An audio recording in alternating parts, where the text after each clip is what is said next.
কি গো আমার জামা প্যান্টটা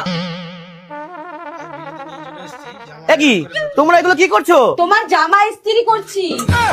আরে পাগল,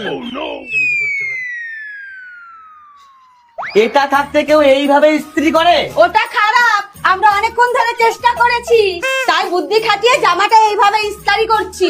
এত বুদ্ধি না খাটিয়ে পাশের বাড়ির থেকেও তো করে আনতে পারো। ঠিক তো, এই বুদ্ধিটা তো আগে মাথায় আসেনি। চলুন মা, পাশের বাড়ির দিদির কাছে যাই, দেখি কিছু করতে পারে নাকি। হ্যাঁ তাই চলো। দিদি, ও দিদি। দিদি নেই, কোথায় গেছে? ঘরে। কি দরকার বলুন? বলছি আমাদের ইস্ত্রিটা খারাপ হয়ে গেছে, ওইদিক ওর বাবা কাজেও বেরোবে, তাই এই জামা প্যান্টটা একটু ইস্ত্রি চালিয়ে দিন না।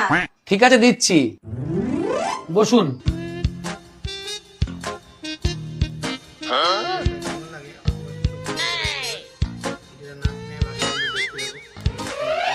কি ব্যাপার, এতক্ষণ হয়ে গেল এখনো হয়নি নাকি?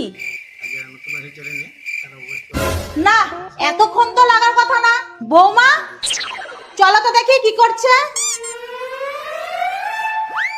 দাদা এখনো হয়নি? জামাটা হয়ে গেছে, শুধু প্যান্টটা বাকি আছে।